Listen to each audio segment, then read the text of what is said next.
प्रेक्षक नमस्कार, मी सुरेश वाणी. आपण पाहत आहात विघ्नर टाइम्स.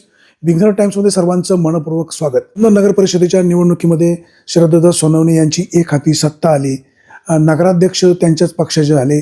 उपनगराध्यक्ष 13 तारखेला निवडला जात असताना अलकाताई यांचा अर्ज दाखल झाल्यानंतर जे काही महानाट्य घडलं ते नेमकं काय घडलं, कशामुळे हे झालं, अगोदर यांच्या सगळ्यांचा मेळ बसला नाही का, का अवमेळ राहिला. अलकाताई फुलपागार ह्या अतिशय जाणकार, होतकरू आणि जुन्नर शहरासाठी त्यांनी चांगलं काम केलेलं आहे. त्या अनेक वर्ष जुन्नर शहरामधून निवडून येत असतात आणि तत्कालीन आमदार वल्लभशेठ बेनके यांच्या काळामध्ये सुद्धा त्यांच्या त्या विश्वासू सहकारी होत्या. त्यांच्यामुळे माध्यमातूनही अलकाताईंना उपनगराध्यक्ष देखील पद मिळालं होतं. आताही या निवडणुकीमध्ये शरददादांना साथ दिल्यानंतर चांगल्या मताने ते विजयी झाल्या. उपनगराध्यक्ष पदासाठी त्यांचा एक अर्ज होता, समोरून अजून एक परदेशीताईंचा अर्ज होता आणि पीठासन अधिकारी म्हणजे ज्या नगराध्यक्ष आहेत काजळेताई, त्यांनी अलकाताईंचा उमेदवारी अर्ज अवैध ठरवलेला आहे. अवैध ठरवताना त्या पीठासन अधिकाऱ्याला नेमके काय काय अधिकार असतात आणि अलकाताईंना हे सगळं माहिती होतं, तर मग अजून एखादा फॉर्म दुसऱ्याचा का दाखल झाला नाही. जुन्नरकरांना खरं कळायला पाहिजे नेमकं पाणी मुरतं कुठं. ताई, नवीन वर्ष सुरू होतं आहे, तुम्हाला नवीन वर्षाच्या शुभेच्छा. तुम्ही पुन्हा नगरपालिकेवर निवडून आलात, तुम्हाला मनपूर्वक शुभेच्छा. भावी काळात तुम्ही उपनगराध्यक्ष व्हावेत असाही शुभेच्छा. 13 तारखेला तुमचा अर्ज दाखल झाला होता उपनगराध्यक्ष पदासाठी, तो तुमचा अर्ज अवैध ठरवला. नेमकी वस्तुस्थिती काय आणि नगराध्यक्षांना म्हणजे पीठासन अधिकाऱ्यांना तो अर्ज अवैध ठरवण्याचा अधिकार आहे का? वाणी साहेब, पहिल्यांदा तुमचे मी हार्दिक स्वागत करते आणि तुम्ही माझी खरं तर ही बाईट घ्यायला आलात. आता हे सगळं सांगत असताना मला असं वाटते लोकांना, जनतेला पहिल्यापासून सगळी स्टोरी कळाली पाहिजे.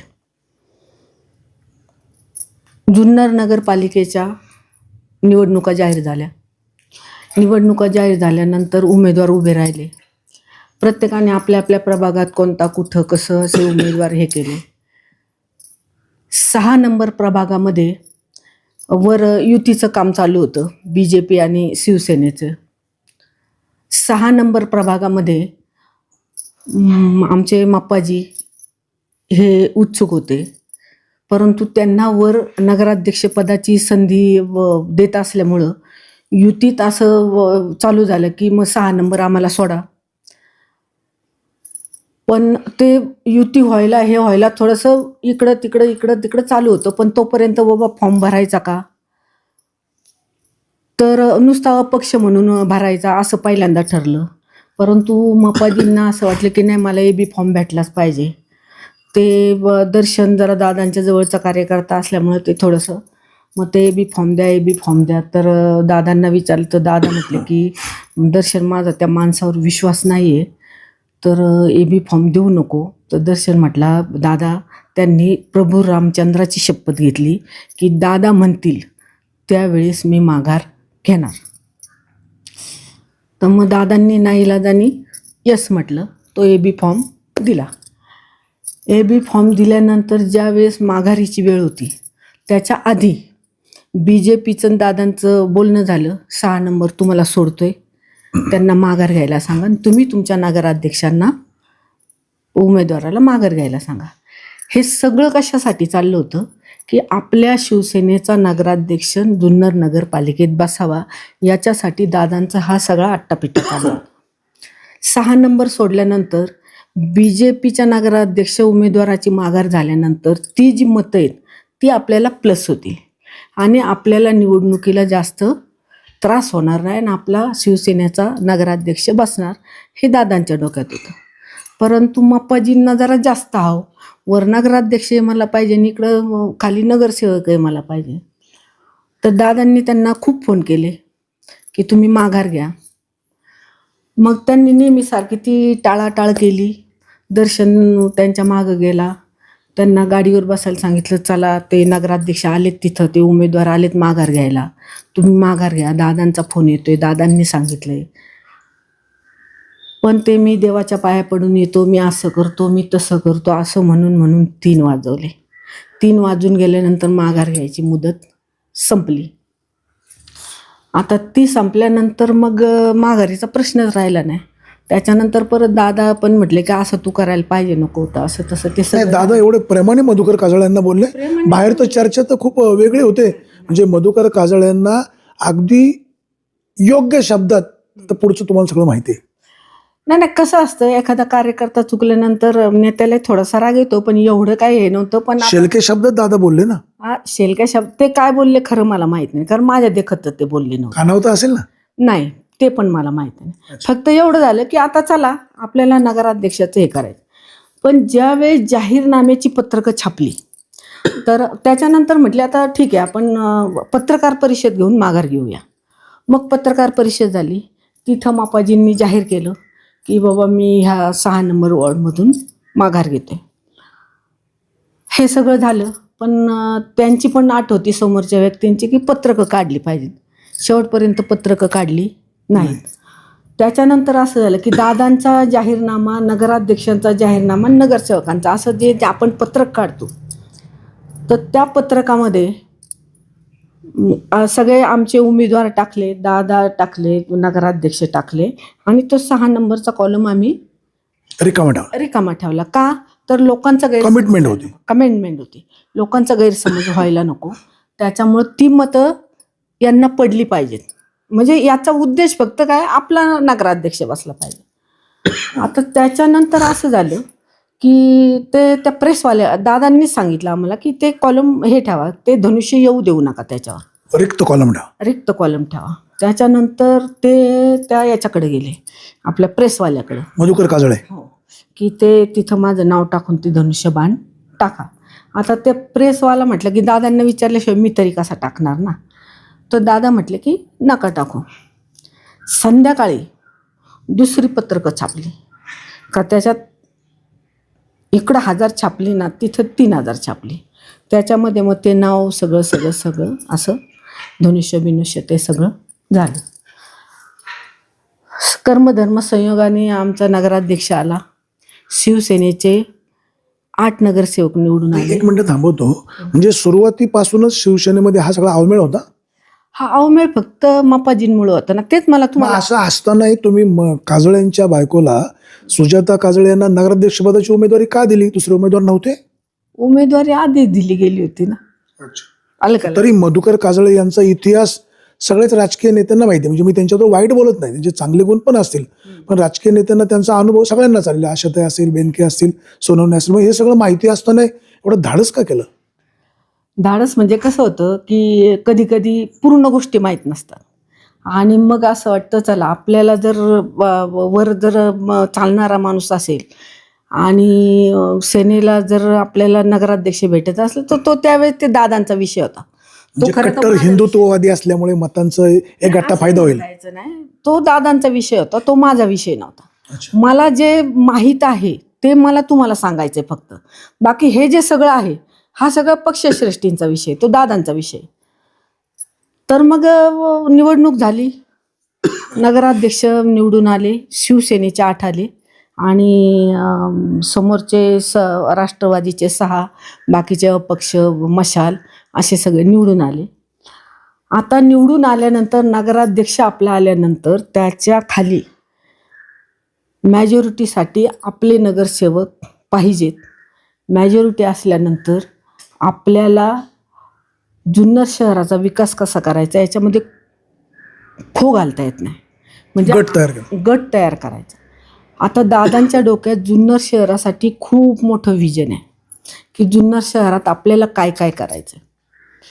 हे करीत असताना आपली मॅजॉरिटी खाली पाहिजे, हा दादांच्या डोक्यात विषय, आमदार साहेबांच्या.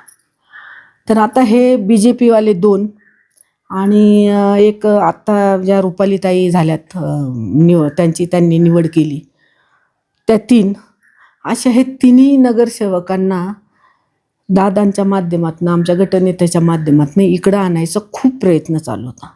पण ते थोडंसं, आता तुम्ही समजू शकता, यायचंय नाही यायचं, जायचंय नाही जायचं, ह्या सगळ्या गदारोळात वजन कमी जास्त झालं असेल.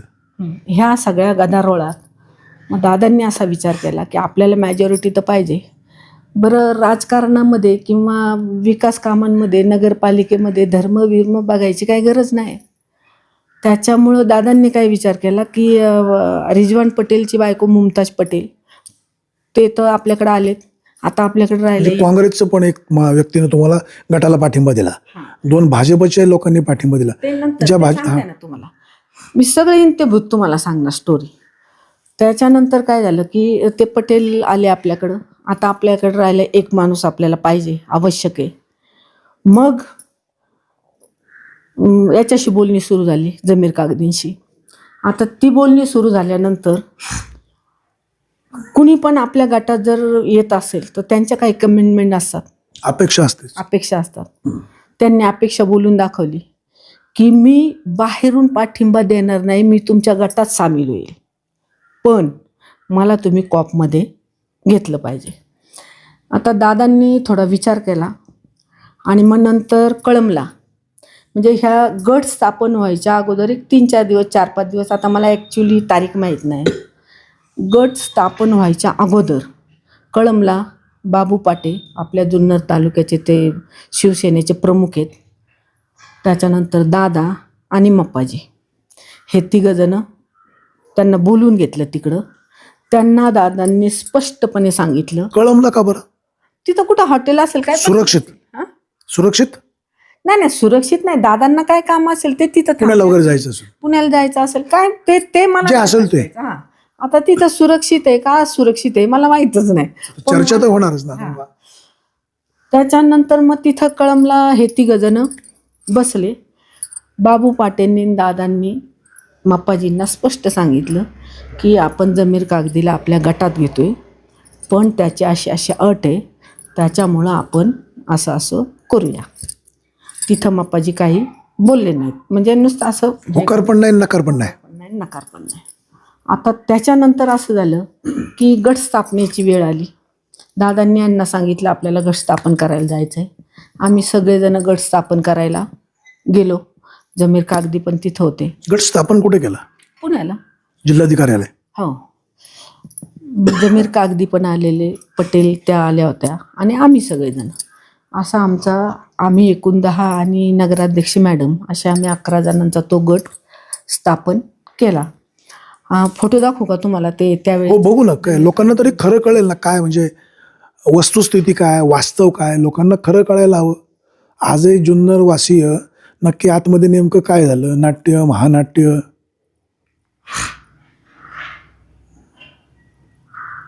जुन्नरकरांना उत्सुकता आहेच आहे खरं समजून घेण्याची.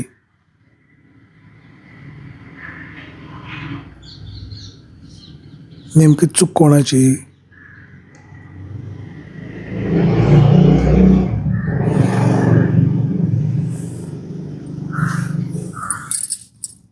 ह्यामध्ये नगराध्यक्ष बाई आहेत. अच्छा आहे. आणि बाकी आम्ही सगळे नगर. हा फोटो कुठला आहे? हा पुण्यातला. अच्छा, पुण्यातला आहे. हा, म्हणजे नगराध्यक्ष मॅडमनी गट मान्य केला. हो. आता पुढे काय झालं? आता ते गट स्थापन झाला, आम्ही घरी आलो.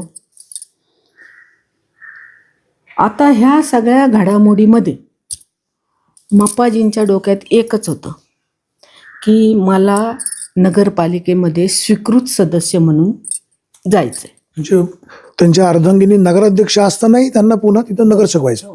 त्यांना स्वीकृत सदस्य म्हणून जायचंच होतं. पण त्यांनी काय केलं, गट स्थापन करून घेतला. कारण त्यांना मॅजॉरिटी पण पाहिजे होती. बरोबर, मॅजॉरिटी पण पाहिजे होती. गट स्थापन करून घेतला आणि नंतर मग त्यांच्या डोक्यातले ते सगळे विचार चालू झाले की आता मला स्वीकृत म्हणून जायचे. मग आता काय केलं पाहिजे? मग त्यांनी पहिले सगळ्या नगरसेवकांची दुसऱ्या दिवशी मीटिंग घेतली. त्यांना काय अधिकार? अधिकारचं नाही सगळं. मग तुम्हाला मित्र म्हणूनही नाही, ते सगळं बेअधिकाराचंच चाललंय. आता ते हळूहळू तुमच्या सगळं लक्षात येईल. तर नगरसेवकांची त्यांनी मीटिंग घेतली. नगराध्यक्ष बाईला बसवलं होतं तिथं. मीटिंग घेतल्यानंतर म्हटले ते जमीर कागदी नाही पाहिजे. आणि त्यांनी ते नगरसेवकांची डोकी भडकावली. म्हणजे कसं की एक धर्मामध्ये आणला. हे असं नको, ते तसं नको, ते तसं नको. आणि मग काय होतं की मग ते व्हॉट्सअपवर ते व्हायरल करायचं की ते असं असं नाही झालं पाहिजे शहरात, तसं तसं नाही झालं पाहिजे, हे चुकीचं होतंय, हे असं होतंय. म्हणजे गदारोळ करून ठेवायचं जुन्नर शहरात, एकदम गदारोळ करायचा की लोकांची अशी माथी भडकली पाहिजे. कशासाठी? फक्त त्यांना स्वतःच्या कॉप करण्यासाठी. स्वीकृत सदस्य पदासाठी. हा जो सगळा जो गदारोळ झालाय हा फक्त स्वीकृत सदस्या. मग तुम्ही म्हणजे माफ करत आहे मला, तुम्ही ज्येष्ठ आहात किंवा शरद दादा आहे, मग त्यांनी सांगितलं का नाही, अहो तुमच्या अर्धांगिनी ह्या जुन्नर शहराच्या प्रमुख आहे, मुख्य खुर्चीवर बसलेत, तुम्ही त्यांना घरामध्ये सगळे सल्ले देऊ शकता, निर्णय कसा घ्यायचा गाईडलाईन करू शकता, ते चांगले अभ्यासू पण आहेत, मग एवढा मोह कशासाठी? तुम्ही डायलॉग का नाही केला? आता हे आम्ही डायलॉग बाजी करून करून दमलो. त्यांना ते पाहिजेच. मग त्याच्यासाठी तो विकृतपणा इतका विकोपाला घालवतात की ते मिळवण्यासाठी ते काहीही करू शकतात. हा माझा आत्ताचा अनुभव आहे, म्हणजे मी स्वतः डोळ्यांनी पाहिलेले आहे.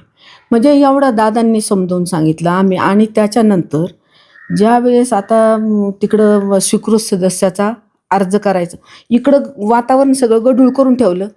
सगळे नगरसेवकांना जरा बोलणं. आता ते बिचाऱ्या नगरसेवकांना यांची कुटील नीती माहीतच नव्हती का हे कशासाठी चालले. मग हे नगरसेवकांनी दादांच्या कानावर घातला नाही का हा विषय? घातलं ना, नगरसेवकांनी दादांच्या कानावर घातला. पण यांनी काय केलं, मग दादांनी समजून सांगितलं सगळ्या नगरसेवकांना. ते नगरसेवक आपले नंतर शांत झाले. पण गावामध्ये जुन्नर शहरामध्ये ते मग आता काय व्हॉट्सअप किंग आहेतच ना, मग ते सगळं फैलावायचं, हे करायचं, वातावरण गढूळ करायचं, असं करायचं तसं करायचं, हे सगळं ते उद्योग चालूच झाले. आता ज्या वेळेस तिकडं जिल्हाधिकारीकडं स्वीकृत सदस्याचा अर्ज भरला जातो, त्या अर्जावर गटनेत्याची सही आणि गटनेत्याचं लेटर पॅड ह्याच्यावर त्यांचं संमती ही तिथं द्यावी लागते. आता जमीर कागदीला कमेंटमेंट केली होती, मापाजींना माहीत होतं, बरोबर. त्यावेळेस त्यांनी विरोध केला नाही गट स्थापन करताना, कारण ती त्यांची गरज होती, बरोबर. तुम्हाला जर हिंदुत्वाच्या नावावर जर हे होतं तर मग त्याच वेळेस विरोध जमीर करायला कागदींना गटात घ्यायला अनुमती दिली आणि म्हणजे त्यांच्या भाऊजाईला, आणि त्यांना स्वीकृत करायला मात्र विरोध. मग आता हे हिंदुत्व कसं, मग असं बेगडी म्हणायचं का काय? मग आता तेच तुम्हाला सांगायचंय ना मला, की त्यावेळेस गटात घेताना मग कसं आहे, त्याच वेळेस विरोध करायला पाहिजे होता ना. भूमिका स्पष्ट पाहिजे, बाबा हे आपल्याला हे नकोच आहे सोबत. आम्हाला नको, खाली मेजॉरिटी नसली तरी चालेल, मला कसं काम करायचं ते मी करीन, पण हे नको, हे त्यांनी स्पष्ट सांगायला पाहिजे होतं. पण त्यावेळेस त्यांनी स्पष्ट. ते जर आता असं म्हणाले आपली मुलाखत पाहिल्यानंतर का मी सुरुवातीलाच विरोध केला होता, परंतु माझं कोणी ऐकत नव्हतं. प्रभू रामचंद्राची शपथ घेऊन माणूस खोटं बोलते, त्याच्यावर विश्वास किती ठेवायचा. मी त्याच्यासाठी पहिल्यांदाच उल्लेख केलाय की माघारीच्या दिवशी 6 तारखेला, म्हणजे 6 नंबर वॉर्डमधला प्रभू रामचंद्राची शपथ घेऊन माघार घेतली नाही. आता त्यांनी काही सांगितलं तर त्याच्यावर विश्वास आपण कसा ठेवायचा? सगळं खोटं ना, आलं का लक्षात? मग त्याच्यानंतर स्वीकृत सदस्याचे ज्यावेळेस ते हे चालू होतं अर्ज भरायचं काम, त्यावेळेस दादांनी स्पष्ट सांगितले ना, आपले पक्ष प्रमुख, आपले नेते, आपण जरी निवडून आलेलो असलं, काय असो, आपला गट असतो आणि आपला तो प्रमुख माणूस असतो, त्याच्या काही गोष्टी आपल्याला ऐकायच्या असतात ना, तर हे सगळं व्यवस्थित चालतं ना. दादांनी स्पष्ट सांगितलेलं असताना सुद्धा दादू परदेशी आमचा गटनेता, त्याला सारखे फोन, मला तू सही दे, मला तू लेटर पॅड दे, मला तू सही दे. 2 ते 3 दिवसात दर्शनला आणि त्या दादूला किमान 100 ते 150 फोन केले असतील. याचं कॉल डिटेल असेल ना, तुम्ही ते दादूकडून मागून घेऊ शकता. दादू त्यांना काय म्हटला की दादांनी मला सांगितलेलं नाही आहे, मी ते देणार नाही. तरी सारखे फोन. शेवटी ह्या दोघांनी वैतागून त्यांचे फोन घ्यायचं बंद केलं. कारण किती म्हणजे हॅरेसमेंट किती सहन करणार ते सारखेच. उलट त्यांनी काय अफवा पसरवली की दर्शन आणि दादू ते फोनच उचलीत नाहीत ते, आणि दुसरीकडं म्हणायचं की ते हॅरेसमेंट करतायत, असं करतायत, तसं करतायत, असं बळच आपलं ते झालं. त्याच्यानंतर मग त्या जमीर कागदींनी तो फॉर्म भरला तिकडं, त्यांचा तो वैध पण होऊन आला, त्या यांचा पण वैध होऊन आला, भाऊ कुंभारांचा. आता ह्या सगळं होत असताना त्यांच्या डोक्यात फक्त एकच होतं की मला स्वीकृत म्हणून जायचे, बायको नगराध्यक्ष म्हणून तिथं असणार आणि मी सभागृह चालवणार. हे सगळं त्यांच्या असं डोक्यात पक्क ठरलेलं. मग त्याच्यासाठी काहीही करावं लागलं तरी चालेल. झालं. त्याच्यानंतर आता 13 तारखेला आमची ते उपनगराध्यक्षपदाची निवडणूक. सगळ्यांना ते स्वतःच सांगायचे बरं का सगळ्यांना की आमच्या उपनगराध्यक्षपदाच्या उमेदवार अलकाताई फुलपगार आहेत. मला असं वाटायचं भारी माणूस आहे, सपोर्ट करतो आपल्याला. अंतर्गत आपल्याला माहीत नाही ना कुठील नीती. म्हणायची एकदम भारी माणूस आहे तो बिचारा, आपल्याला एकदम म्हणतोय की अलकाताई आपल्या उपनगराध्यक्षपदाचे आहे. त्याच्यानंतर आम्ही जुळवाजुळव केली सगळी. हे तर 10 होते, त्यांचं कास्टिंग वोट 11. त्याच्यानंतर अनिल आणि आपला दुसरा नंदू हे पण आपल्या बाजूनी तयार झाले. त्यानंतरच्या घडामोडी झाल्या. भाजपचे 2 लोक तुमच्या गटामध्ये नाहीत ना, त्यांनी बाहेरून पाठिंबा दिला. बाहेरून पाठिंबा, ते गटात नाही. त्याच्यानंतर दादांनी 13 तारखेला त्याच्या आधी नगरसेवकांना व्हीप देण्यात आले गटनेत्याकडून. सगळ्या नगरसेवकांना व्हीप दिली. नगराध्यक्षांना व्हीप द्यायचा प्रयत्न केला, त्यांनी व्हीप घेतली. पण माफ करा, कदाचित माझा अज्ञान असेल, गटनेता नगराध्यक्षांना सुद्धा व्हीप बजावू शकतो अशी काय ते तरतूद आहे? कारण तो एक गट असतो ना, त्या गटाचा प्रमुख हा गटनेताच, नगराध्यक्ष नाही. आता अंतर्गत आमच्या ज्या मीटिंग वगैरे होतात ना, त्या गटनेत्यांनीच बोलवायच्या. म्हणजे परदेशींनी जी त्यांना व्हीप बजवला तो मधुकर काजळ मिसेसने ऍक्सेप्ट करायला पाहिजे होता. हो, करायलाच पाहिजे होता तो, त्यांनी ॲक्सेप्टच करायला पाहिजे होता, पण त्यांनी व्हीप घेतला नाही. मग आमच्या गटनेत्यांनी आणि बाकीचे मला वाटतं दर्शन पण होतं, काय माहिती ते मला माहीत नाही, त्या 2-3 जाऊन त्यांच्या दारावर चिटकावला आणि त्याचा फोटो काढला. दर्शन फुलपगारांचा रोल कुठे याच्यात? हां, दर्शन पगारांचा रोल कुठे? रोल नसला तर एक मित्र, पक्ष कार्यकर्ता मित्र, किंवा बाबा माझ्यामुळं म्हणा थोडंसं आपल्या आईसाठी मदत करणार ना, किंवा पक्षाचा कार्यकर्ता जे असेल ते. पक्षाचा कार्यकर्ता. त्यांनी जाऊन आपलं तर हे चिटकावला, त्याचा फोटो काढला आणि ते आपले कायदेशीर पूर्तता केली. त्याच्यानंतर 13 तारीख उगवली. 13 तारीख उगवल्यानंतर आमदार साहेबांनी, दादांनी सकाळी 10:30 ते 11ला आमची मीटिंग घेतली. सगळे नगरसेवक होते. आता त्या व्हीपमध्ये ऑलरेडीच नमूद केलं होतं की अलका शिवाजी फुलपगार या उपनगराध्यक्ष पदाच्या उमेदवार आहेत आणि त्यांना सगळ्यांनी एकमताने निवडून, म्हणजे वोटवर करून मतदान आहे, त्यांना मतदान करायचं आहे. केलं नाही तर ह्या अंतर्गत तुमच्यावर अशी कारवाई होईल, असं ते सगळं लिहिलेलं होतं. आता ते व्हीप सगळे झाले. 13 तारखेला दादांनी मीटिंग घेतली, सगळ्यांना समजावून सांगितलं. मापाजी पण तिथं आले. तर मापाजींना दादा एवढे म्हटले, ताई नाही आल्या, म्हणजे आमच्या नगराध्यक्ष मॅडम त्या नाही आल्या. तर ते म्हटले नाही, ते आवरतात जरा, ते येतील 12-12:30ला सभागृहात. मग आम्ही म्हटलं ठीक आहे बाबा. मग ते आम्ही सगळेजण 12:30ला गेलो, आमच्या सगळे 12 जण. मग सभागृहात गेलो, बसलो. आता आम्ही मोठ्या याच्यात मेजॉरिटी आपल्याकडून नाही. अलकाताई फुलपगार उपनगराध्यक्ष झाल्या. झालं. त्याच्यानंतर पहिला अर्ज वाचला यांचा, रुपालीताईंचा. तर नगराध्यक्ष मॅडमला म्हणजे खरं बोलू नये, कसलंच कायद्याचं नाही, सही करण्याचं नाही, लिहिण्याचं नाही, कसलंच ज्ञान नाही त्यांना आहे ना. जरा तुम्हाला एक दाखवते. अच्छा.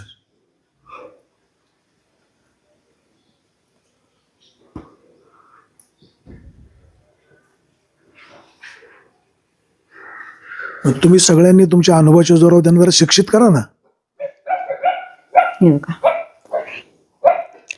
छाननी अंतर्गत नामनिर्देशन पत्र अवैध वा. हे काय लिहिलं पाहिजे? अवैध करण्यात येत आहे. त्यांना सही पण नीट करता येत नाही, त्यांना लिहिता पण येत नाही. छाननी नामनिर्देशन पत्र अवैध ठरवण्यात आले असं लिहिले. अवैध नाही ते, बघा ना. अवैध ऐका तर खरं, ऐका ना. हे हो का, छाननी अंती नामंजूर अवैध शब्द म्हणजे अवैध पाहिजे. मध्ये व शब्द बरोबर. टाकायची हा, गरज नाही. बरोबर. त्यांनी काय केले, डबल शब्द टाकलेला आहे. डबल शब्द टाकले. बरोबर. आणि सगळ्यात महत्वाचं, छाननी अंती नामनिर्देशन पत्र अवैध. हा हा अवैध म्हणा, डबल व टाकला. हा त्यांचं शिक्षण किती? मला नाही सांगता यायचं साहेब. काय अरे तुम्ही नगराध्यक्ष पदाचे उमेदवार, तुम्ही ते सिनियर नगरसेवक, तुम्हाला त्यांचं शिक्षण पण माहित आहे. काय झालं की एखाद्या पक्षश्रेष्ठींनी एखादा निर्णय घेतला तर आपण त्याच्यात त्यांचं शिक्षण आणि त्यांचं माहेर कुठलं सासर कुठलं हे आपण विचारितच नाही ना. पक्षश्रेष्ठींनी निर्णय घेतला, हा उमेदवार दिलाय, त्याचं आपण काम करायचं एवढंच आपण करू शकतो ना. मग त्याच्यानंतर माझा अर्ज आला. माझा अर्ज त्यांनी त्याच्या अगोदर ते चालूच होतं तर आकिब इनामदारनी ऑब्जेक्शन घेतलं. म्हणजे एक मिनिट थांबवतो. हा तुम्ही जो अर्ज दाखवला, हा कोणाचा दाखवला? हा माझा दाखवला ना. हा नंतरचा पार्ट आहे, पण तुम्ही आधी दाखवला. अच्छा, बरोबर. आलं का त्यांना? तर तेवढ्या याच्यामध्ये आकिब इनामदारांनी एक लिफाफा मला वाटतं रुपालीताईंच्या वतीने तो तिथं दिला. मग त्यांनी तो लिफाफा फोडल्यानंतर एक मिनिट परत थांबवतो. ज्यांचा उमेदवारी अर्ज आहे त्यांना हरकत घ्यायचा अधिकार आहे का सभागृहातल्या ज्यांनी उमेदवारी अर्ज भरला नाही त्याला हरकत घ्यायचा अधिकार आहे? तसा हरकत घ्यायचा अधिकार उमेदवारालाच आहे, पण त्यांच्या वतीने त्यांनी दिला. पण असं ऍक्सेप्ट कसं केलं? जर ती प्रक्रिया उमेदवारांमध्येच आहे तर बाहेरच्या माणसांनी अर्ज देणं मग ते कितपत कायद्याला धरून? नाव त्यांचं ना, रुपालीताईंच्या नावाने दिला. फक्त तो लिफाफा देताना त्यांनी दिला. हेल्प केली, मदत केली. हेल्प केली, मदत म्हणजे आता आपण सोप्या भाषेत समजू काय असेल ते. ती मदत केली. आणि तो लिफाफा मग त्यांनी फोडला. फोडल्यानंतर काय झालं की मग त्यांना ते सगळं असं माहीतच होतं थोडंसं. फोडल्यानंतर ते म्हटले की तो अलका शिवाजी फुलपगार यांच्यावर ऑब्जेक्शन आलेले आहे. आता आम्ही जरा थोडंसं गांगरूनच गेलो ना. ऑब्जेक्शन काय ऑब्जेक्शन आलं? तुम्ही 3 वेळा नगरसेवक झाले, 1 वेळा उपनगराध्यक्ष झाले, काय ऑब्जेक्शन असावं? मग ते म्हटले, मग त्यांनी मला ते ऑब्जेक्शन काय ते सगळं वाचून दाखवलं. आता पहिल्यांदा खरं सांगू का वाणीसा, मला तर काय करावं आता, कसं काय असं थोडंसं हे झालं. थोडंसं हट होतं ना. हा, थोडंसं हे झालं. आपण एकदम आनंदामध्ये असतो, आपण होणारच आहे, आपली निवड झालीच आहे, अचानक हे काय उभं राहिलं. त्याच्यानंतर हे झालं की मग ते मी म्हटलं, मॅडम आता हे जे आलाय माझ्यावर ऑब्जेक्शन आले 100%, पण त्याच्यावर आम्हाला विश्लेषण करायचं ना. विश्लेषण तर केलं पाहिजे. ऑब्जेक्शन काय होतं नेमकं? ऑब्जेक्शन असं होतं की तुमचं बांधकाम अनधिकृत आहे. ते ताई, राग नका म्हणून, मला माफ करा, ते नेमकं प्रकरण काय? लोक खासगीत अशी चर्चा करतात का अलकाताईंचा जो बंगला आहे हा शासकीय भूखंडावर बांधलेला आहे, त्याची नोंद नाही. लोकांना खरं एकदाच कळून जाऊ द्या. ही जी जागा आहे ना, ही माझ्या सासऱ्यांनी खरेदी केलेली जागा आहे. खरेदी केलेली? हो, ते 7 बारे आहेत आमच्यावर. शासनाच्या याच्यावर कशाला आम्ही एवढं मोठं बंगला? लोक अशी वेगवेगळी चर्चा करतात, त्याची नोंद काय करत नाही? मग लोकांना काय आणि कोण म्हणते नोंद नाही? आम्ही घरपट्टी भरतो याची. मग त्यांनी ऑब्जेक्शन घ्यायचं कारण काय? काय ना, 4 लाख रुपये घरपट्टी भरली. मग त्यांचं जे ऑब्जेक्शन होतं, मग तुम्ही तिथं ते डिनाय करू शकत होते ना. ऐका ना, आता ते ऑब्जेक्शन घेतलंय ना साहेब, कुणी घेऊ द्या, ते अनधिकृत आहे का अधिकृत आहे का कसं आहे ते नगरपालिका शासकीय लोक ठरवतील. प्रशासन ठरविल ना. जिल्हाधिकारी ठरविल, प्रशासन ठरविल, कोर्ट ठरविल, कुणी ठरविल. तुम्हाला ठरवण्याचा अनधिकृत नाही ना? अनधिकृत आहे का नाही ते ठरवतील ना. तरी आपण खाजगीत आपण, मी तर म्हणते नाही, ठीक पण आहे, समजा ते म्हटले का आहे तर ठरवू द्या. ठरवण्याचा अधिकार स्वतंत्र विभागाला आहे. स्वतंत्र विभागाला आहे, बरोबर. आता मी हा म्हटले काय किंवा नाही म्हटले काय, माझ्या बोलण्याला काय अर्थ? जे असेल ते, जो निर्णय होईल तो असेल ना, त्याच्याबद्दल आपलं हेच नाही. परंतु हे सगळं अनधिकृत आहे आणि म्हणून तुमचा मी अर्ज स्वीकारू शकत नाही. तर मी म्हटलं, मॅडम मला जरा विश्लेषण केलं पाहिजे. आता त्याच्यात मग आमचे जे जोडीदार आहेत ॲडव्होकेट समीर पुरवंत, मग ते उठले. ते म्हटले की अनधिकृत बांधकामाच्या याला तुम्ही हा अर्ज अवैध ठरवू शकत नाही. मग आम्हाला थोडीशी चालना भेटली, ते पण बोलले. मग नंतर थोड्याशा आम्हाला कल्पना येत गेल्या की आम्हाला कळायला लागलं की ह्या ज्या मला ते अर्ज नेमका कुठल्या माहितीच्या आधारे किंवा कुठल्या मुद्द्याच्या आधारे पीठासन अधिकाऱ्यांना अर्ज बाद करता येतो याचं तुम्ही अपडेट घेतले? हां, अपडेट घेतले. सगळ्यात महत्त्वाचं, पीठासन अधिकाऱ्याला अर्ज छाननीच्या वेळेस छाननीमध्ये फक्त हे बघायचं असतं, सूचक अनुमोदक नगरसेवक आहेत का, ते डबल कुणाला हे झाले, सूचक अनुमोदक, हां, ते डबल कुणाला सूचक अनुमोदक झालेत का, उमेदवारांनी जो अर्ज भरला आहे त्या नगरसेवक आहेत का, एवढंच बघायचं असते. हे अनधिकृत आहे आणि त्याच्यामुळं तुम्ही बात करता, हा अधिकारच नाही त्यांना. मग हे तुम्ही त्यांना डॉक्युमेंटली पटवून सांगितलं का नाही त्यावेळेला? ते सांगते ना, आता पुढे ते सगळं सांगणार आहे. आता हे होत असताना त्या फक्त 2च शब्द बोलायच्या की तुमच्यावर ऑब्जेक्शन आले. आम्ही त्यांना आता खरं ते कागदपत्र तिकडे राहिलेत, नाही तर मी तुम्हाला ती कागद पण दाखवली असती. सुप्रीम कोर्टाचा निर्णय दाखवला की मॅडम, सुप्रीम कोर्टाचा निर्णय असा आहे की अनधिकृत बांधकामाच्या विषयी जर कुणी ऑब्जेक्शन घेतलं तर ते वैध ठरल्या जात नाही, त्यांचा अर्ज बाद होऊ शकत नाही, सुप्रीम कोर्टाचं. पण असं होतं की त्या सगळं मॅनेज झालेल्या होत्या ना, त्यांना एक पोपटासारखं आपलं पडवून पाठवलं होतं की फक्त एवढंच म्हणायचं की तुमच्यावर ऑब्जेक्शन. त्यांचं मास्टर माइंड कोण? ते मप्पाजी. अच्छा, आणि मप्पाजीच ना मास्टर माइंड? तो त्यांनाच माहिती आहे. आता आम्ही सांगतोय काय साहेब, आम्ही तिथं गेलो आम्हाला कळाले, त्या फक्त एवढ्याच म्हणायच्या. आणि मी काय बोलायला लागायचं, म्हणजे तुम्ही खाली बसा, बस. याच्या व्यतिरिक्त त्यांना हेच नाही. सुप्रीम कोर्टाचा निर्णय दाखवतोय आम्ही की तुम्ही आमचा फॉर्म बाद करू शकत नाही. त्याच्यानंतर आम्ही अर्ज करतोय, अर्ज देतोय, आमचा अर्जसुद्धा ते घेत नव्हते. आता आम्हाला माहीत झालं का हे सगळं मॅनेजेबल झालेलं आहे, यांना आम्ही नकोच आहे तिथं. यांच्या ह्या कॉपच्या युगोच्या हटमुळं यांनी हे सगळं वेठीस धरलेलं आहे, हे आमच्या लक्षात आलं ना. मग आम्ही काय केलं की मग आता आम्ही थोडं झालो आक्रमक, कारण शेवटी कसं आहे, अन्याय होते म्हटलं तिथं जरा थोडं. मग आम्ही म्हटलं की तुम्ही आम्हाला लेखी द्या, ह्या ॲक्ट खाली, ह्या कलमाखाली तुमचा अर्ज आम्ही नाकारण्यात येत आहे, बाद करत आहोत, अवैध ठेवत आहोत. एक तर आम्हाला लेखी द्या, नाही तर कॅमेऱ्यासमोर बोला. तुम्हाला कॅमेऱ्यासमोर बोलायचं नसेल तर प्रोसिडिंगमध्ये लिहून द्या, त्याची प्रत कारण तर मेन्शन करावं लागेल ना. कारण मेन्शन करावं लागेल ना. ते म्हणायचं नुसतं ऑब्जेक्शन आले, तुमच्यावर त्यांच्यावर ऑब्जेक्शन नाही, तुमच्यावर ऑब्जेक्शन आहे. म्हणजे हे सगळं प्लॅनिंगने केलेला हा सगळा कारभार होता आणि तो बेकायदेशीर होता. मग आम्ही काय म्हटलो की तुम्ही निवडणूक घ्या ना, तुम्ही निवडणूक प्रक्रिया घेतलीच पाहिजे होती त्या दिवशी. तुम्हाला फॉर्म बाद करायचा अधिकारच नाही. आणि जर असेल तर मी काय म्हटलं त्यांना की मॅडम, तुम्हाला जर कळत नसेल कायदा तर तुम्ही एक काम करा, शिवणकडनं समजून घ्या, शिवणकडनं समजून घ्या किंवा शिवणना बोलू द्या. ते म्हटलं शिवणने बोलायचंच नाही अजिबात. प्रशासकीय बाब किंवा टेक्निकल तांत्रिक काय असेल तर सांगितलं पाहिजे ना, ओपिनियन घेतलं पाहिजे. शिवणने अजिबात बोलायचंच नाही. शिवणना बोलायचं बाबा, तर तुम्ही प्रांत अधिकाऱ्यांना फोन करा, त्यांचं गाईडलाईन्स घ्या आणि मग माझा. आणि त्यांनी जर तो बाद केला तर मी आनंदाने यस म्हणेल ना. पण तुम्ही अन्याय करून बळच बाद करीत असाल तर मला ते विश्लेषण करायलाच पाहिजे. लोकशाही आहे, लोकशाही आहे. शिवना त्या बोलूच देत नव्हत्या.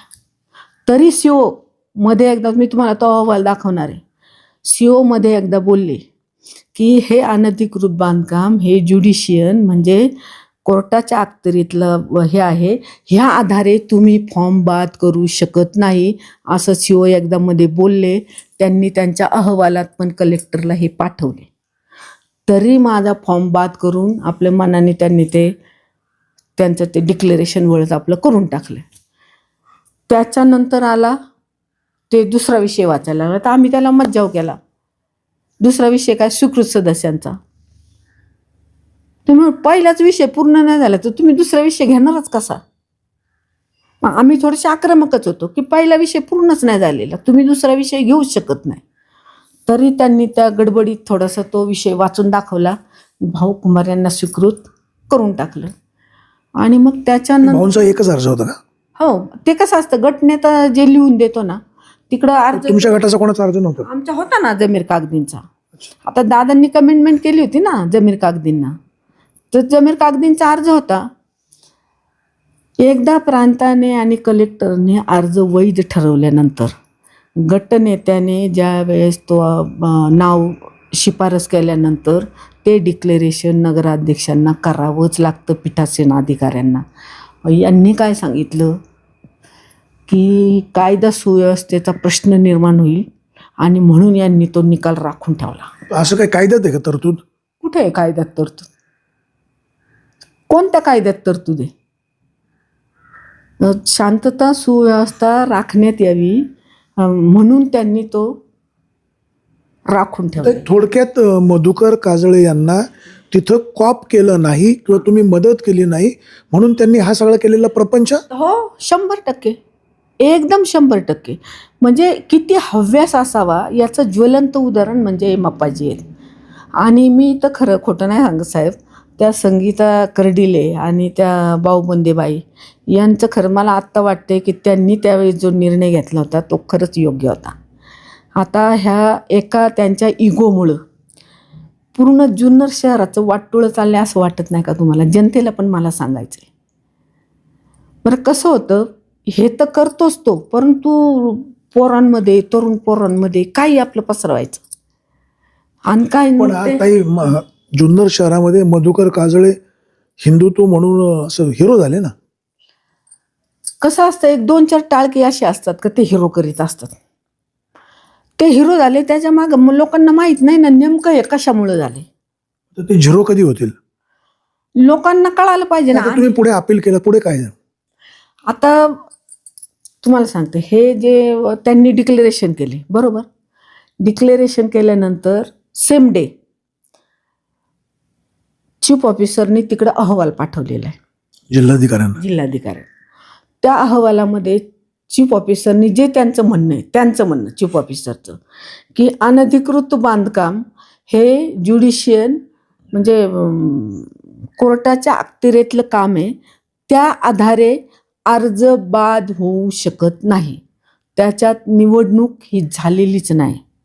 त्याच्यामुळं आता ती त्यांनी मनाने मापाजींनी हार घातले, फटाके वाजवले, ते त्यांनी केलेले.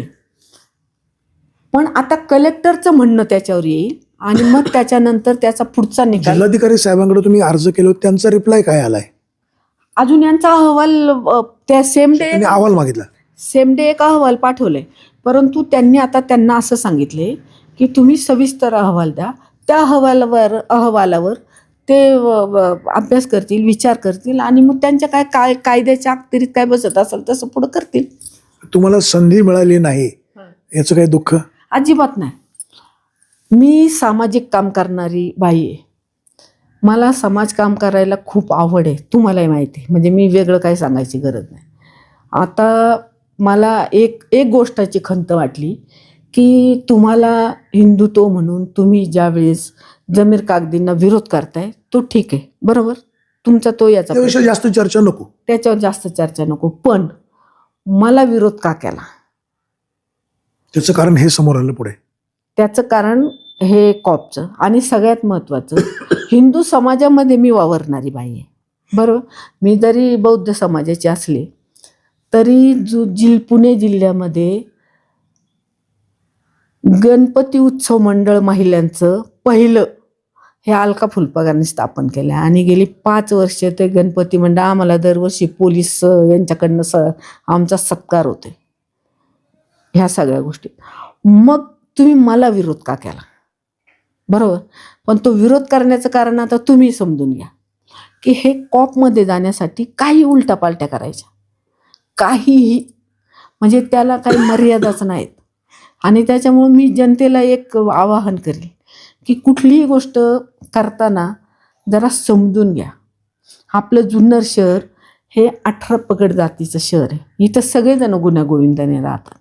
समजून उमजून मग सगळ्या गोष्टी करा, एवढं मला जुन्नर शहरातल्या लोकांना आवाहन करायचं आहे. ताई, आता तुम्ही एक सिनियर नगरसेवक आहे, मला सांगा, हा जो अवमेळ झाला किंवा हे जे रामायण घडलं, आता भविष्य काळामध्ये तुम्ही सुजाता ज्या काजळे आहेत त्यांच्या सोबतीनं काम करणार की पुन्हा बेचपाडे 55? नाही, आता याच्यामध्ये ना आपल्या तालुक्याचे आमदार शरददादा जे गाईडलाईन्स देतील त्याप्रमाणे मी काम करणार. आणि तुम्ही जो मला पहिला प्रश्न विचारला, तुम्ही उपनगराध्यक्षाचं, ते मला त्याच्याबद्दल काहीही वाटलं आता उमेदवार बदलला तर बदलला तर बदलला. तुम्हाला मी आणखीन अंतर्गत एक गोष्ट सांगते. सगळ्यात महत्त्वाचं, मी नगरपालिकेच्या निवडणुकीलाच उभी राहत नव्हते. त्याचं कारण सांगते की माझं आजारपण, आणि मला असं वाटत होतं की आता वय झाले, आता बा झालं. परंतु दादांनी मला जास्त गळ घातली की ताई, इथं आपला नगरसेवक निवडून आला पाहिजे, तुम्हाला काय करायचं तुम्ही उभ्या राहा. याच्यामुळं मी उभी राहिले. आत्ताही उपनगराध्यक्षपदाला तुम्ही दादांना कधीही विचारू शकता. मी दादांना म्हटलं, दादा तुम्हाला कुणालाही द्यायचं तर द्या, मला फार हाऊ नाही. दादा धूर्त आहेत. तुम्ही बेनके कुटुंबाला सोडून सोनवण्यांकडे आलात, तुमच्यावर अन्याय झाला असं नको व्हायला. बेनकेंनी तुम्हाला उपनगराध्यक्ष केलं, इकडे आल्यावर मी सुद्धा त्याच पदावर बसवलं, असाही त्यांचा उदात्त हेतू असेल? नाही, त्यांचा हेतू एक होता, असा होता की मी जे आहे ना, तर मी अनुभवी नगरसेवक आहे आणि थोडंसं सभागृह कसं चालावं, कुठं चालावं, एक तर सिनियर पण आहे आणि आपलं सभागृह व्यवस्थित चाललं पाहिजे. आपल्याला जुन्नर शहराचा विकास करायचा आहे आणि त्या विकासासाठी आणि सभागृह व्यवस्थित चालवण्यासाठी अनुभवी बाई. आता तुम्ही वगळता सगळे नौखे आहेत 20-24. फक्त एकच डबल आलेली सना मनसुरी आणि एक नंदू, तो कॉपमध्ये 1 वर्ष होता. बाकी मीच एकटे अनुभवी होते. म्हणून दादांना ते सभागृह चालावं, मी तर त्यांना म्हटलं होतं कुणालाही द्या, पण त्यांच्या डोक्यात असं होतं म्हणून मला ते. आणि तुम्ही दादांना विचारू शकता, कारण मला स्वतःला आहे ना, फक्त मला काम करायची आवड आहे. हे काम करायचे, ते काम करायचे, ते काम करायचं आणि त्याच्यासाठी चला. म्हणजे याच्यामुळं मला काय फार वाईट वाटलंय ना, आता माझं पारत बाबा फार आयुष्य संपलंय, अशातला काही भाग नाही. ताई, स्वर्गीय वल्लभशेठ बेनके म्हणजे माजी आमदार वल्लभशेठ बेनके यांच्यासोबत तुम्ही काम केलेलं आहे. त्यांनीही तुम्हाला अनेक पदावर बसवलेलं आहे. तुम्ही त्यांचे एक निष्ठावंत कार्यकर्ते होते. आज स्वर्गीय वल्लभशेठ बेनके नाहीत, त्यांच्यासोबत होता तो आनंद जास्त का सध्या त्यांना सोडून इकडे शिवसेनेमध्ये आलात हा जास्त आनंद आहे? नाही, खरं सांगू का, बेनके साहेबांबद्दल मला खूप आदर होता. कारण बेनके साहेब एक म्हणजे कार्यकर्त्याच्या पाठीवर थाप द्यायचे, त्यांना आधार द्यायचे. परंतु नंतरचं राजकारण वेगळं झालं, ते मला सांगायची गरज नाही, तुम्हाला सगळ्या गोष्टी माहिती आहे. म्हणून मी इकडं आले. पण इकडं आल्यानंतरही माझा तेवढाच आनंद द्विगुणित झालेला आहे की मला एक मुलगा भेटला आहे. शरद दादांच्या रूपाने मला एक मुलगा भेटला आहे. त्याच्यामुळं ते माझ्यावर आईसारखं प्रेम करतायत. म्हणून मला तिकडे आनंद, बेनके असताना आनंद होते, वल्लभशेठ असताना. नंतरच्या काळात आज जर वल्लभशेठ बेनके असते तर त्यांनी असं महानाट्य घडवून दिलं असतं? आता कसं असतं, काळ बदलत गेला ना साहेब. त्यांची कमांड होती ना. नाही, ऐका ना, ते सांगते ना तुम्हाला. काळ बदलत गेला ना, काळ की राजकारणाच्या हे पण बदलत जातात थोड्याशा. दिशा अपेक्षा, माणसं, तारुण्य, तरुण मुलं आल्यानंतर जोश, हे सगळे बदलत जातात. त्याच्यामुळे ते असते तर काय झालं असतं हे आपण सांगणं चुकीचं काम आहे. पण त्यांची कमांड असायची, पण एखादा निर्णय झाला, ते नाव आलं का बाकीचे नगरसेवक सुद्धा एकमेकाची ऐकायचे, आदर होता. तुम्हाला सांगते ना, आत्ताचा जमाना व्हॉट्सअपचा आहे, आलं का द्यानं, फिरत राहतं काय कसं कुठं काय. त्यावेळेस तेवढ्या सुविधा नव्हत्या आणि सुविधा नसल्यामुळं काय असायचं की ठीक आहे, आता कुठलेही आमदार असू द्या, त्यांची कमांड कार्यकर्त्यांवर असतील. पण मप्पाजींसारखा एखादा कार्यकर्ता असला तर ते, आता मप्पाजींना काय बेनके साहेबांना काय फसवलं नसेल काय, खूप वेळा फसवलं असेल, पण ते त्या पक्षात नव्हते. तर दादांची पण कार्यकर्त्यांवर खूप कमांड आहे. पण आता असा एखादा माणूस, आता कसं असतं गावामध्ये एखादा तो किडा असतोच ना, मग आता ते किड्याला आपण कांद्याचा ढिग असतो, तो एखादा सडका कांदा असतोच ना. आता त्याला किती आपण हे केलं तर ते सडकाच ना तो. त्याच्यामुळं कमांड प्रत्येक आमदाराची, प्रत्येक कार्यकर्त्यावर असते. स्वर्गीय वल्लभशेठ बेनके यांची एखादी आठवण नगरपालिकेच्या माध्यमातून?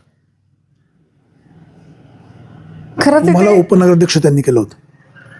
खरं तर ते खूप जॉली होते. म्हणजे असे हे असायचे, रागात असायचे. मग कार्यकर्ते म्हणजे बघितल्यावर जरा थोडंसं, पण मी अशी एक कार्यकर्ती होते की त्यांच्याशी एकदम सडेतोड बोलायची की नाही ते साहेब असं नाही झालं पाहिजे, ते तसं नाही झालं पाहिजे. म्हणजे आणि ते समजून घ्यायचे कार्यकर्त्यांना की अरे हां म्हणजे ही पोरगी म्हणजे कामाची आहे.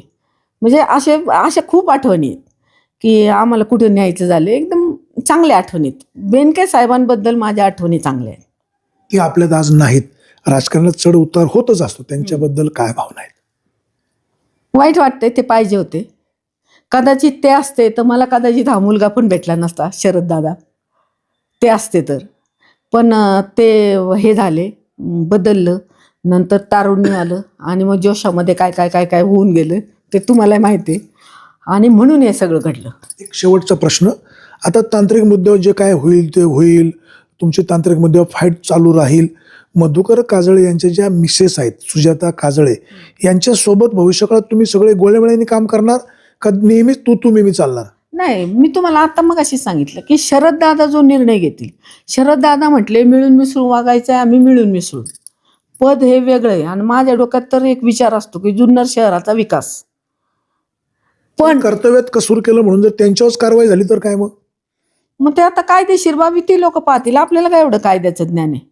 नाही तर मग आमच्या मॅडमला जर असेल ज्ञान तर त्या सांगतील बाबा असं असं करा, नगराध्यक्ष मॅडमला. आपल्या सोबत होत्या साहेब त्याच्यामध्ये आहे ना, शिवसेनेच्या नगराध्यक्ष मॅडमने आमचे अर्ज स्वीकारू नयेत. नगराध्यक्षांनी आपल्या पक्षाच्या नगराध्यक्षा आमचं विश्लेषण ऐकू नये. ते कोणाला मॅनेज झाले? त्यांचे पतिराज ठीक आहे, पण इतर पक्षांचं काय पाठबळ किंवा कोणीतरी एखादा पाठबळ होतं ना राष्ट्रवादीचं. त्यांच्याकडून बोलायला आकिब इनामदार नगरसेवक, एक डावपेचाचा भाग, वाजिद इनामदार, सना मंसुरी, हे सगळे त्यांच्याकडून बोलायला होते. मग असं असू शकतं का, जसं तुम्ही जमीर कागदींना काँग्रेसकडनं उभं करून राष्ट्रवादीची मतं कमी करण्याचा प्रयत्न केला, तसं बघ तुमच्यामध्ये सुद्धा खेळ करून एक वेगळं काहीतरी करण्याचा प्रयत्न सगळ्या विरोधकांनी एकत्र येऊन केला असेल? नाही, मला नाही ते सांगता यायचं, कारण एवढ्या कुटील नीतीपर्यंत मी माझ्या आयुष्यात कधीच गेलेली नाही. त्याच्यामुळं मला ते काय त्यांचं राजकारण झालं असेल ते त्यांचं त्यांना लखलाभ आणि त्यांचं त्यांना माहिती. आपल्यासोबत होत्या या जुन्नर नगर परिषदेच्या भावी उपनगराध्यक्ष अलकाताई फुलबगार. त्यांनी स्वर्गीय वल्लभशेठ बेनके साहेबांबरोबर काम केलं. आता शरददादा सोनवणे यांच्याबरोबरही त्यांचं काम चांगलं आहे. एक सिनियर नगरसेवक म्हणून त्यांना नगराध्यक्ष नगरपालिकेमध्ये उपनगराध्यक्ष पदावर पाठवण्याचा सामूहिक निर्णय झाला. ज्यावेळेस जिल्हाधिकारी कार्यालयात गट स्थापन करायचा त्यावेळेस कोणाकोणाला सोबत घ्यायचं, जमीर कामदीचे भाऊ या गटामध्ये घ्यायचं, त्याला मंजुरी दिली जाते. आणि नंतर मात्र वेगवेगळी कारणं सांगून जर अलकाताईंना विरोध केला जात असेल आणि हे खरंच असेल तर हे मधुकर काजळे यांचं वागणं बरं नव्हतं. हे तालुक्याचे आमदार शरददादा सोनवणे, तुम्हाला या अगोदर पण त्यांचा अनुभव आलेला आहे नगरपालिकेच्या निवडणुकीच्या काळामध्ये. आता जे खरं आहे ते जनतेपर्यंत आपलं मांडण्याचा प्रयत्न आहे. मधुकर काजळे आपले मित्र आहेत. नगराध्यक्ष मॅडम ज्या सुजाताताई काजळे आहेत त्यांच्याबद्दलही आपल्याला आदर आहे. अलकाताई यांचं काम चांगलंच आहे. हे हाताच्या कंकणाला वेगळ्या आरशाची गरज नाही, परंतु छत्रपती शिवाजी महाराजांची जन्मभूमी आहे आणि त्या जन्मभूमीमध्ये पहिल्याच बैठकीमध्ये अशा प्रकारचं रामायण होऊ नये ही भविष्यकाळासाठी सगळेच राजकीय मंडळी म्हणजे विरोधक असतील ते सुद्धा काही डाव प्रतिडाव करत असतील तर ते योग्य नाही. आणि शरददादा सोनवणे या सगळ्यांना एकत्रित करून नियोजन चांगलं करतील. विरोधी पक्षाचे सुद्धा नगरसेवक योग्य नियोजन करतील अशीच त्यांच्याकडनं अपेक्षा करूया. अलकाताई, तुम्ही विघ्नर टाइम्सशी मनमोकळे बोललात, अतिशय दिलखुलास सगळे मुद्दे सांगितलेत. तुम्हाला मनापासून शुभेच्छा, धन्यवाद. आणि भविष्य काळासाठी उपनगराध्यक्ष होण्यासाठीही आमच्या मनापासून शुभेच्छा. प्रेक्षक हो, आपण कुठेही जाऊ नका, पाहत राहा फक्त विघ्नर टाइम्स, शोध बातमीचा, ध्यास सत्याचा. धन्यवाद.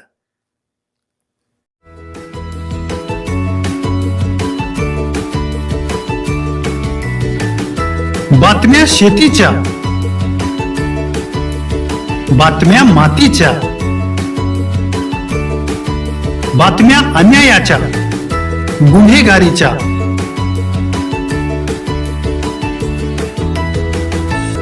राजकारणाच्या आणि समाजकारणाच्या, शोषणाविरुद्ध बुलंद आवाज, जनसामान्यांच्या हुंकाराची गाज, सत्कार्याला प्रोत्साहन, दुष्कृत्याला अनुशासन, निर्भीड, निस्पृह, सडेतोड, बेधडक आणि रोखटोक म्हणजेच विघ्नहर टाइम्स. शोध बातमीचा, ध्यास सत्याचा. आपलं चॅनल, आपली बातमी. सबस्क्राईब तर कराच, पण बेल आयकॉनवर क्लिक करायलाही विसरू नका.